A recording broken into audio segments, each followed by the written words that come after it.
Point out करने का भी एक तरीका होता है, एथिक्स होती है। ये नहीं आप उसको खड़े होके गालियां दे सकते तुम्हारे बाप की टीम नहीं है।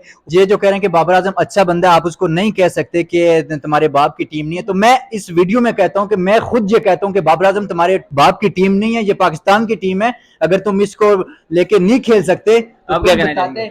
यार इंसान अपने वर्ड से पहचाना जाता है। अगर तरह बाबर आजम को कैप्टनसी से उतारना कि उसके खिलाफ लॉबिंग करके, दैट्स नॉट फेयर। मैं हमेशा बाबर आजम के साथ हूँ। हम इसके ऊपर भी जब अपना रोना नहीं रोएंगे तो कब रोएंगे? फिर हम कब अपने आप को एक्सप्रेस करेंगे? हेलो अस्सलाम वालेकुम, मैं हूं हमाद उस्मान और आप देख रहे हैं मेरा YouTube channel cricket talk with Hammad. तो नाजरीन, आज मैं मौजूद हूं पाकिस्तानी फैंस के साथ जो अफगानिस्तान से शिकस्त के बाद सही बरहम थे और आबदीदा भी नजर आए। तो आइए उनसे जानते हैं उनके तासुरात कि वो क्या कहेंगे इस हार के बाद। अस्सलाम वालेकुम। वालेकुम अस्सलाम। क्या कहना चाहेंगे उस हार के बाद, क्या तासुरात थे आपके? यार बी पॉजिटिव, अभी कोई वर्ल्ड कप एंड नहीं हुआ, हमारी कैंपेन जारी है। बी पॉजिटिव और इंशाल्लाह अभी भी उम्मीद है हम जीत जाएंगे। पाकिस्तान की इस परफॉर्मेंस के बाद उम्मीदें लगानी चाहिए इस टीम से, आपको क्या लगता है? जिस तरह हारी है पाकिस्तान टीम, वन साइडेड हारी है, हारने का अफसोस नहीं था, तो ये कैपेबल है उसके टॉप 4 में जा सके? पलटना झपटना, झपट कर पलटना, लहू गर्म रखने का है एक बहाना। और ये शेर शायद पाकिस्तान के लिए ही है, क्योंकि one moment down and another moment up. तो यार बी पॉजिटिव, इंशाल्लाह देखते हैं। बहुत मायूस कुन परफॉर्मेंस है, अफगानिस्तान से हारना नहीं चाहिए था। और अगर हम अपनी फुल स्ट्रेंथ पे खेलते तो ना हारते, लेकिन फिर भी हार गए।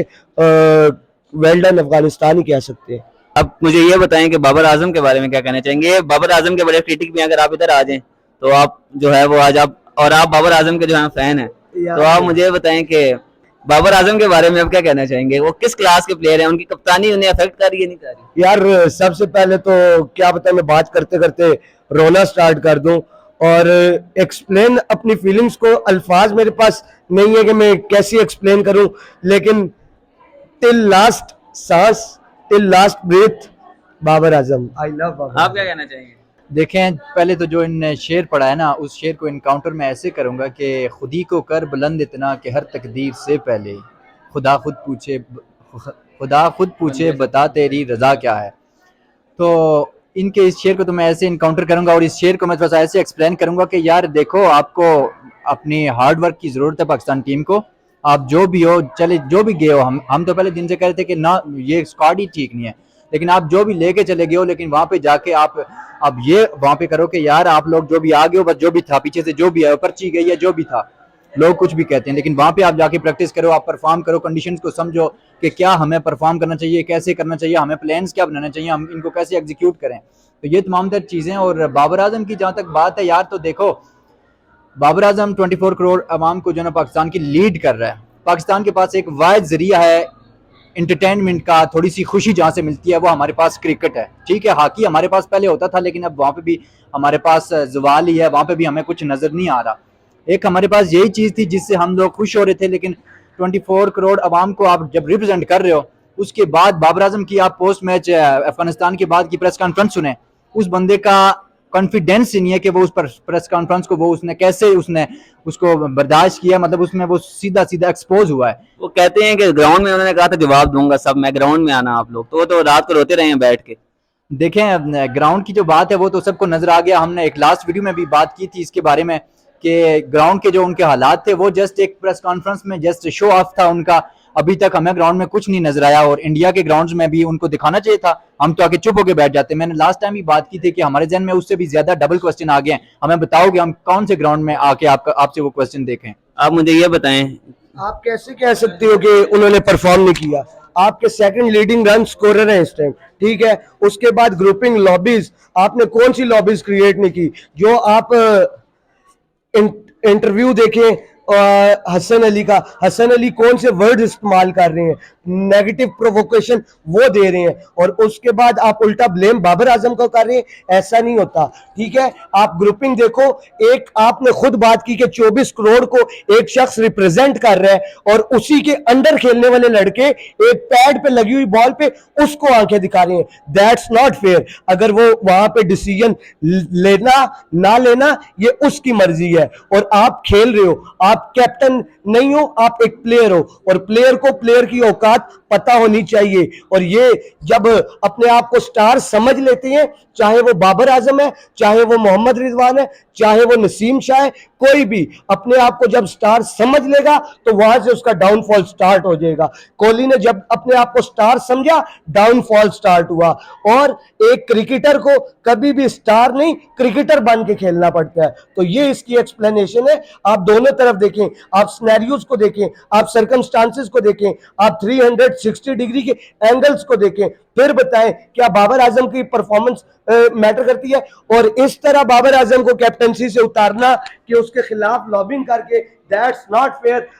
मैं हमेशा बाबर आजम के साथ हूं, कैप्टनसी से उसको उतारना चाहिए, उसकी कैप्टनसी सेटिस्फाइंग नहीं है। लेकिन जो तरीका इख्तियार किया जा रहा है, ये तरीका बिल्कुल भी एक्सेप्टेबल नहीं है। और बाबर आजम का डाई हार्ड फैन होते हुए ये बात कहना चाहूंगा, तुम जीतो या हारो, हमें तुमसे प्यार है टिल लास्ट ब्रीथ। ये जज्बाती हो गया, तो आप क्या कहना चाहिए? भाई मेरी बात सुने, बात तो हमने काफी पहले डिस्कस की है ना कि बाबर, इनको शायद इस बारे में नहीं पता कि हम ये चीज डिस्कस कर चुके हैं कि बाबर आजम एक अच्छा प्लेयर है, उसके पास कैप्टनसी का नो हाउ है ही नहीं, ठीक है। वो कैप्टनसी की वजह से मार खा रहा है, ये जो मैं पहले इनको क्लियर कर दूं, ठीक है। हमारे जो व्यूवर्स हैं उनको तो इस बात का पता है कि हम किस चीज को डिस्कस कर रहे हैं इतने दिनों से, ठीक है। और दूसरी बात जो आप ये कर रहे हैं कि जी आपके अंदर जो तो ग्रुपिंग हो रही है, जो भी हो रहा है, आप कैप्टन हो तो क्यों ग्रुपिंग हो रही है? अगर ग्रुपिंग हो रही है तो आप कैप्टन नाम ही इस चीज का कि you have the qualities, you have to lead, you have to carry on all the things, आप उनको सॉर्ट आउट करो। आप उधर जाके इंडिया में जाके बैठ के लड़ाइयां करा रहे हो, उसके बाद आप आके उधर, हमें तो ये भी खबरें मिली है कि आप जिस दिन अफगानिस्तान के खिलाफ आप मैच हारे हो, आप रात को रोए हो, उसके बाद उससे पहले आप प्रेस वो क्या रोए? पूरी कौम रोई है रात को, मैं रोया हूँ रात को। पूरी कौम तो रोई ही रोई है, पूरी कौम की फीलिंग्स हैं, उसके साथ एसोसिएट है, उसका रिस्पांसिबल अभी राइट नाउ बाबर आजम है और ये पूरा पाकिस्तान की सिलेक्शन कमेटी है जो ये स्क्वाड लेके गई है। और दूसरी बात यह कि अगर बाबर आजम रात को रोता है, उस प्रेस कॉन्फ्रेंस करता है, प्रेस कॉन्फ्रेंस में वो सहाफियों के सवालात नहीं बर्दाश्त कर सकता, उठ के चला जाता है, उसमें इतना पोटेंशियल होना चाहिए, उसमें इतना बर्दाश्त होना चाहिए कि वो सारे क्वेश्चन का वहां पे आंसर करे। जो भी हुआ ग्राउंड में, एक चीज ठीक है, अगर गलती हुई या नहीं हुई है वो एक अलग चीज है, आप एक्सेप्ट करो, आप जाके जो है तो साफियों के, जर्नलिस्ट के क्वेश्चंस को इनकाउंटर करो, उनको जवाब दो। दे एक्सेप्ट ऑल थिंग्स, ठीक है, पहली चीज ये। और दूसरी चीज, हम बाबर की कैप्टनसी के फेवर में नहीं है, लेकिन जो तरीका कार इख्तियार किया जा रहा है ये बिल्कुल भी एक्सेप्टेबल नहीं है। अगर आपको याद हो सरफराज के साथ क्या हुआ, ड्रेसिंग रूम में बात करना प्लेयर्स ने उनके साथ बंद कर दिया। और ये मेरे अल्फाज नहीं है, और आपको खबर नहीं मिली कि बाबर आजम रोया है, ये एक ऑथेंटिक सोर्स मोहम्मद यूसुफ के अल्फाज हैं, मैं या कोई और या सोर्स के साथ नहीं है, ये क्रेडिबल पर्सनैलिटी आके बता रहा है। लेकिन इस चीज को समझने की कोशिश करें, अभी वर्ल्ड कप चल रहा है, अभी वर्ल्ड कप एंड नहीं हुआ, ये कैंपेन बहुत लंबी है। अगर आप सिनेरियोज को उठा के देखें, सेम एज ऑलवेज 92 से लेके 92 से भी पहले हम बात करें 83 से लेके, हम दुआओं पे ही हैं और अभी भी दुआओं पे ही हैं। लेकिन एक स्टार को, एक ब्रांड को, उसको आप इस तरह डिसरिस्पेक्ट नहीं कर सकते। आप उनकी जो नेगेटिव चीजें हैं उनको पॉइंट आउट जरूर करो, पॉइंट आउट करने का भी एक तरीका होता है, एथिक्स होते हैं। ये नहीं आप उसको खड़े होके गालियां दे सकते तुम्हारे बाप की टीम नहीं है, उसको आप तरीके से भी ये बात कह सकते हो कि Babar you are not able to captaincy, you are not leading the team, तो आपकी परफॉर्मेंस पे भी इफेक्ट पड़ रहा है, तो काइंडली साइड पे हो जाए। लेकिन हमारे जो माशाल्लाह जर्नलिस्ट हैं, वो उन एक नाम भी लूंगा, शोएब जट कराची किंग की कैंपेन कर रहे हैं, और मैं ठोस सबूत के साथ ये बात कहता हूं कि वो किसी बाहर के जो अभी टीम में भी बंदा नहीं है उसको कैप्टनसी देना चाहते हैं ताकि वो भी टीम के साथ जुड़ जाए। अब आप मुझे ये बताएं, चलें आपसे मैं सवाल पहले कर लेता हूँ, ये तो बहुत जज्बाती हो गए बाबर को लेके। बाबर आजम ने जब 2021 के T20 वर्ल्ड कप में जब हसन अली ने कैच मिस किया, तो ड्रेसिंग रूम में उनकी एक स्पीच आई कि कोई भी ये नहीं कहेगा कि हम कैच की वजह से मैच आ रहे हैं। लेकिन वही जब अभी ऑस्ट्रेलिया के खिलाफ मैच हमारे, बाबर आजम ने प्रेस कॉन्फ्रेंस में जाके कहा कि हम अगर कैच पकड़ लेते मैच जीत जाते। तो क्या डबल स्टैंडर्ड्स ही हैं? एक प्लेयर के साथ जो अभी आया और एक प्लेयर जो उनका पुराना दोस्त यार खेले, क्या दोस्ती यारी है? इस कल्चर से पता लगता है। आप क्या कहेंगे? ये इन्होंने बात की कि बाबर आजम नहीं अच्छा बंदा है, यही है, लेकिन दोस्ती यारी तो कब से नजर आ रही है? मैं आपके क्वेश्चन की तरफ बाद में आऊंगा, लेकिन पहले जो ये बात करें उसको मैं डिस्कस करूंगा कि देखें, ये जो कह रहे हैं कि बाबर आजम अच्छा बंदा है, आप उसको नहीं कह सकते कि तुम्हारे बाप की टीम नहीं है। तो मैं इस वीडियो में कहता हूं कि मैं खुद ये कहता हूं कि बाबर आजम तुम्हारे बाप की टीम नहीं है, ये पाकिस्तान की टीम है। अगर तुम इसको लेके नहीं खेल सकते तो आप क्या कहना चाहेंगे? यार इंसान अपने वर्ड से पहचाना जाता है। अगर ये कह रहे हैं, मैं इनके पॉइंट ऑफ व्यू से इख्तलाफ नहीं करूंगा, इनकी अपनी राय है, ये इजहार कर सकते हैं। लेकिन एक पढ़े लिखे मुआशरे में और एक ऐसे ब्रांड को आप इन वर्ड्स के साथ अगर सिंबलाइज कर रहे हो ब्रांड तो से बड़ा है। क्रिकेट से बड़ा नहीं है। लेकिन फेक सेंस ऑफ हैप्पीनेस और पैसिव डक से बाहर आ जाओ, आप रियलिटीज को फेस करना सीखो। जो है वो है, जो नहीं है वो नहीं है। तो आप मुझे ये बताएं कि बाबर आजम जब स्कोर करते हैं तब भी हारते हैं, जब नहीं करता पाकिस्तान तब भी हारता है। तो आप इन्हें भी मौका दें, बताएं जरा, आप डिबेट करें ना, आप उनका टाइम यार अगर ये मुझे जो बात कहना चाहेंगे, अगर देखो डिबेट उसके साथ की जाती है जो एक्सेप्ट करे। इन्होंने बात ही कर दी बाप की टीम नहीं है, तो ऐसे शख्स के साथ कौन सी डिबेट। डिबेट के लिए अच्छे वर्ड्स चूज, आपकी वोकैबुलरी इनहेंस होनी चाहिए। डिबेट के लिए आपके पास आइडियोलॉजी होनी चाहिए। ये क्या, इनकी क्या आइडियोलॉजी है? सिर्फ बाबर को नेगेटिव साबित करना कौन सी आइडियोलॉजी है यार? पहले अपना स्टांस साबित करो, उसके बाद डिबेट बनती है यार। पहली बात तो ये है कि हमारा जो स्टांस है, आप वो जाके देखिएगा व्लॉग्स में अंदर क्या हमने बोला है, हमारा स्टांस क्या है उसको लेके। और आज आप एडिशनली ऐड हुए हैं, तो चलो ये आपके लिए भी अच्छी बात है और हमारे लिए भी, कि आपको भी पता चल जाएगा। और दूसरी बात यह है कि देखो, मेरी नज़र में अगर एक पाकिस्तान की 24 करोड़ आवाम की कोई इज्जत नहीं है, उनकी कोई फीलिंग नहीं है, तो मैं ये अभी दोबारा से फिर रिपीट कर रहा हूँ कि मैं फिर से बोल रहा हूँ कि बाबर आजम ये तुम्हारे बाप की टीम नहीं है, ये पाकिस्तान की टीम है। अगर तुम इस टीम के साथ जाना खुश नहीं थे, इसके साथ जाना नहीं चाह रहे थे, तो इधर बोलते कि भाई तुम लोग लेके जाओ, मैं नहीं जा रहा इस टीम के साथ। अगर तुम्हें मसला था, इधर पाकिस्तान में बोलते, प्रेस कॉन्फ्रेंस करते कि मैं इस टीम के साथ नहीं जाता।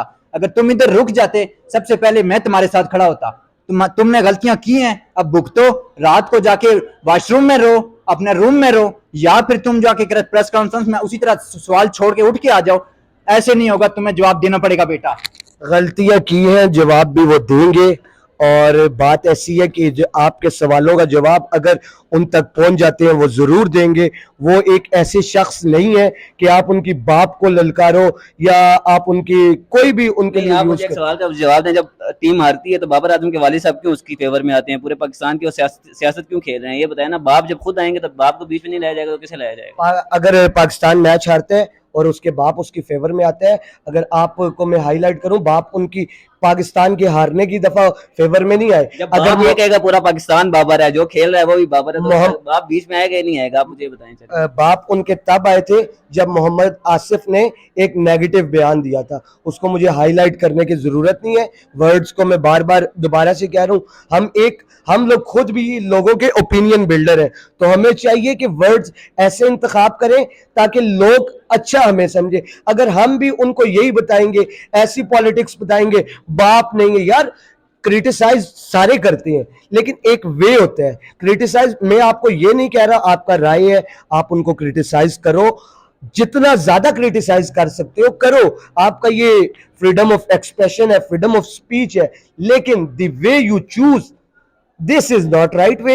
हम पढ़े लिखे मुआशरे से हैं, हमारा एक पढ़े लिखा बैकग्राउंड है, तो हमें ऐसे वर्ड्स यूज करने चाहिए ताकि वो भी, अगर इसकी एग्जांपल मैं इसका दूंगा, तुम्हारे बाप की टीम नहीं है ये कहने की जगह तुम्हारी टीम नहीं है ये भी क्या, मेरी टीम है आप कह देते, मेरी टीम के साथ ऐसा क्यों किया, आप ये भी कह सकते थे। लेकिन आपने क्या कहा, 2 बार 3 दफा आपने कहा तुम्हारे बाप की टीम नहीं है। तो इस वजह से मेरा इख्तिलाफ। मेरा आपसे ये क्वेश्चन है कि ठीक है, आप जो बात कर रहे हैं कि हमें एक अच्छे वे से बात करनी चाहिए, लेकिन अच्छा वे, अच्छी पोलाइट स्पीकिंग हम कर चुके हैं, हम बता चुके हैं, हमारे एनालिस्ट बैठ के बता चुके हैं कि भाई ये करो वो करो। लेकिन उसके बावजूद अगर आप मुझे ये बताएं, Babar Azam is better than, Babar Azam self respect is better than the respect of Pakistan whole nation.